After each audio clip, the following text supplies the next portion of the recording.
Aloha and welcome to I Hate My Voice, the podcast where we deep dive into our dysfunctional relationships with our voices while also learning to turn it all around.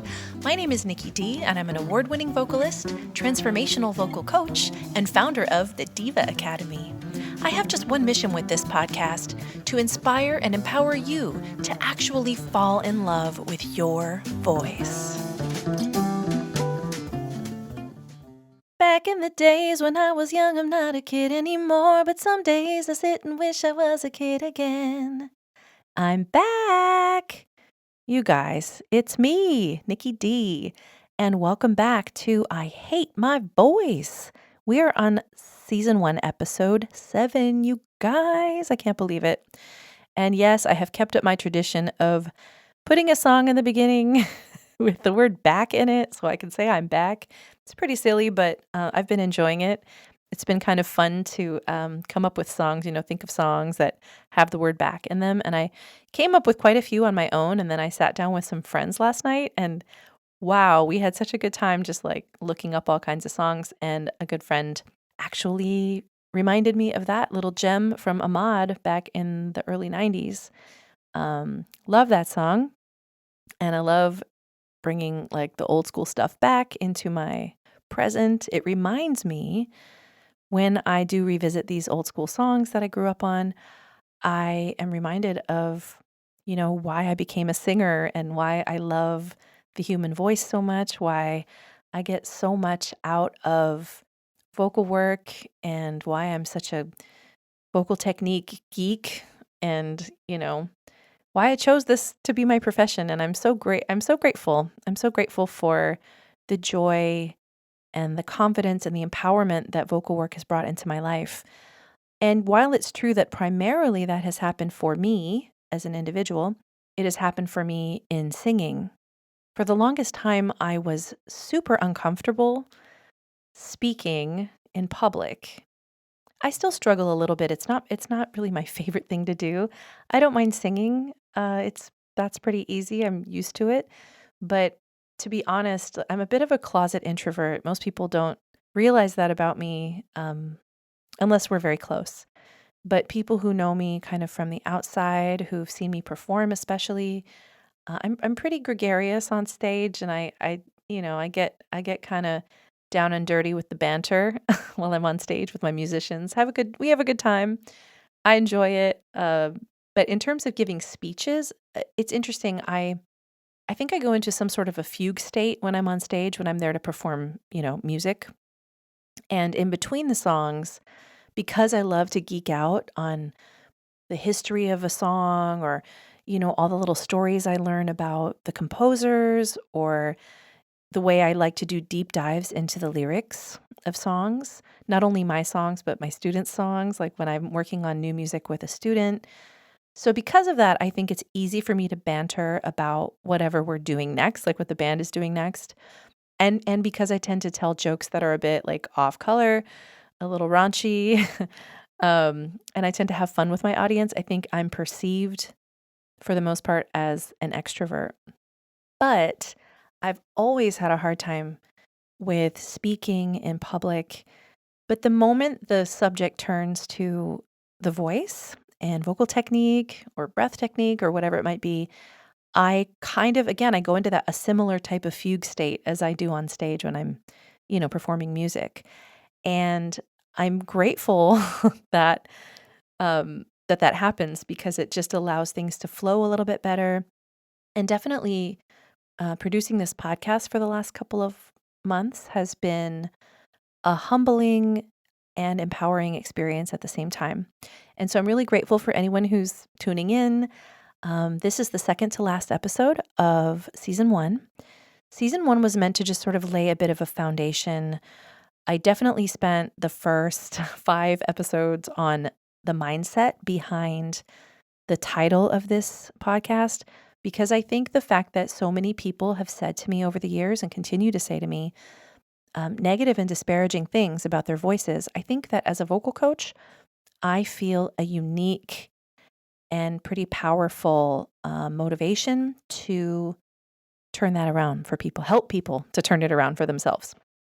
So Again, thank you for tuning in. If you are tuning in, you probably have had a disparaging thought or two about your voice throughout your lifetime. So I hope that the episodes up to now have been helpful. At the very, very least, my hope for season 1 is that people who listen are able to kind of come away from the podcast with a little bit of a changed mindset about their voice. I mainly want people to come away with something that helps them to overcome negative vocal beliefs and improve their own vocal relationship, so the relationship they have to their voice. I've said this several times throughout previous episodes, but remember, your vocal relationship, the relationship you have to your voice, I believe, and I have seen evidence of this through almost 22 years as a vocal coach, that vocal relationship is a direct reflection of the relationship you have to your whole self. And so what could be more important than that? What could possibly be more important than our relationships to ourselves? And because our voice is the conduit, it's really the bridge between our internal life, our thoughts, our feelings, and the outside world.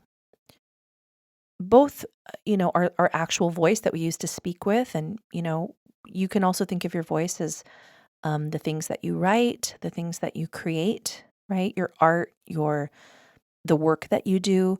So I'm talking about the voice as a collective whole of the things that come from inside of you and are presented to the outside world, right?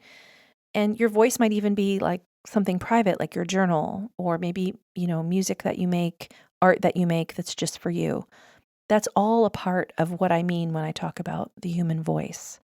On a more technical level, I'm talking about the actual apparatus, the instrument, the vocal folds within the larynx, the voice box that lie within the trachea, that lie within our throats, our necks, and all of the components of our anatomy, all the parts of our anatomy that are involved in vocal production, right? That's, as a vocal coach, my job primarily is to work on vocal technique, but there's so much more to it.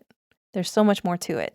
And that's why I started the first few episodes of the podcast, the first season of 8 episodes, on the foundations of vocal work, because I have to sort of set things up. It's almost like, there are certain things you have to know before you can drive a car, for example. You have to learn about, the pedals and the gear shift and, traffic laws and all that sort of stuff before you actually get behind the wheel and start operating the vehicle. So this is why I started to create a more comprehensive framework around my teaching method, around my coaching method, because I wanted to treat the different parts of vocal work more equally than I had in the past. I think as a one-on-one coach, I was always employing all 3 parts of this framework with my students. However, I didn't have it organized in my mind in the way that I do now. And so since we've spent so much time on the foundational piece of vocal work in the first few episodes of this podcast and the first season of this podcast, I just wanted to quickly touch on the other 2 in this episode. I just wanted to let you know what we've been doing so far, and that is definitely related to what I call the FIT framework of my Deeva method.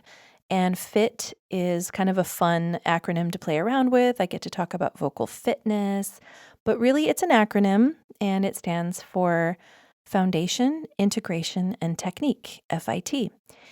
And the reason that I spend so much time on the foundation is because, without a solid foundation, any structure might as well be built in quicksand, right? And so that goes for your confidence, right? You can have confidence quicksand where maybe you jump ahead into integration and technique without laying a foundation. And then it's like, you just keep sinking. It's like 2 steps forward, 1 step back. So by having a solid foundation, you are just so much better equipped to get into the other 2 parts of the framework. So the integration and the technique. And for me, when I talk about a vocal work foundation, I'm talking about 3 things. Okay, so we've got the 3-part framework, and now the foundation is split into 3 parts. but they're really all kind of blended together. And I just refer to them as mind, body, and breath. And for mind, we're talking about our mindset, right? And it's not only the idea that, people are out there talking about how much they hate their voice. That's a big part of it. But there's so much more to the vocal mindset that I get into with my students. It's actually a really fun and interesting part of the vocal work journey that I go on with my clients. So I really enjoy laying a strong and firm foundation with my students in their mindset, in their body. So it has not only to do with learning your anatomy, right? Learning the parts of the anatomy that pertain to the voice, that are involved in vocal production, but also the way that we move and treat our bodies, the way we employ our bodies to support our sound, to support our breath, which then the breath supports our voice and our sound, right? We talked about that in the last episode. So mind, body, breath, those are the main components of the foundation piece of my framework. Then we come to the integration piece, and that is where the magic happens. That's what I like to say, because really that's just a fancy way of talking about how we apply all of our vocal work to our lives, right? What we're actually doing with the foundation and the technique that we've learned. It's the fun part, I think. It's the actual doing of the thing, the actual creation of vocal experiences in our lives. And it's the part I get the most excited about because although it just has two main parts, singing and speaking, those are the two main ways that we integrate our knowledge, our foundational knowledge, our technical knowledge into our lives, whether it's from a performance standpoint or a business, corporate standpoint. No matter how we integrate, that really is where it all comes together. So I get really excited about the integration piece for a number of reasons, one of which is the fact that during the pandemic, at least the first year and a half, 2 years of the pandemic, as we all know, those in the music industry in particular had a really difficult time. If you were a gig worker, everything stopped, right? And before people were doing more and more online, it was just a time to sort of reflect on your life and what you were going to do if the option of performing on stage or, teaching one-on-one lessons again, or teaching choir, teaching anything to do with singing, which was considered a super spreader during the COVID-19 pandemic, it all came into question. And so I had to find all sorts of new ways to integrate my vocal work into my life. And it's become such an obsession of mine that I actually am writing. I've actually written a short version and I'm writing a longer version of an ebook that has to do with 21 different ways of integrating vocal work into your life, 21 benefits, 21 motivations. I'm really excited for that to come out pretty soon. And I just am so grateful for that time in my life. It was a difficult time, obviously, for musicians, artists of all sorts. So it completely changed the way I approached my vocal work. It completely changed the way, it completely changed my mindset about vocal work. And it allowed me to take all of the technique that I've not only employed, but also developed throughout my career and apply it to my life in some really new, fresh ways that bring so much fulfillment and joy and empowerment and confidence and comfort into my life. And because of all of that happening for myself, I was able to then pass that along to my clients. And it's what makes me so passionate about teaching voice in this way, about coaching in this way, in a sort of a broader way, and reaching more people, because there are just so many valuable lessons that came from that time and so many exciting ways to integrate vocal work into your life. So many amazing benefits, so many things to keep you excited about it and motivated. So that's the integration piece. And I know I'm being very vague, but there's just so much to cover there that I don't want to get too crazy about it. But I did want to talk just a little bit about what's it all for, right? And so that's why I wanted to just touch on that piece. We've spent so much time on the foundation with the mindset and the vocal shame and all of that, and then moving a little bit into the breath component, the breath work in the last episode. And then moving forward, we're going to talk next week about technique just a little bit. It's a pretty complicated topic and it involves a lot of coordination. There's a lot of moving parts, but having a strong vocal technique is what makes you like a great singer mechanically. It's kind of like, I think of it as vocal engineering. I think about it as what helps you to overcome obstacles, helps you kind of climb over whatever brick wall might be in front of you sometimes when you're, attempting to execute a certain vocal a certain way. And, it's like figuring out a puzzle, how to get there. And so next week, we're going to talk a little bit more about technique. But when it comes to integration, I just want to point out how incredibly exciting it is to put those other pieces together and apply them to your life in real time and for real events and real purposes. That's what I'm most passionate about.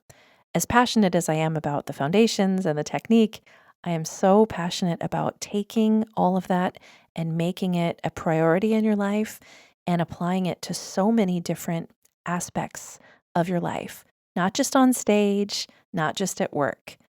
But honestly, I get the most fulfillment, the most joy, the most comfort, the most confidence, and have the most fun, honestly, when I integrate my vocal work just for myself. It's really interesting. And again, it's something that's relatively new to my life since the pandemic. And yeah, there we have it. So foundation, integration, technique. Very excited to dive into technique next week with you. And until then, have a wonderful week, and I will talk to you soon. Bye-bye. Mahalo for tuning in, and I hope you'll join me again soon for another episode of I Hate My Voice. To learn more about my online vocal programs, visit my website at Deeva.Academy. That's DEEVA.Academy. You can also find me on social media with the hashtag @DeevaMusic. And don't forget, that's Deeva with 2 E's. My name is Nikki Dee. Thanks again for listening, and I'll talk to you soon. Aloha!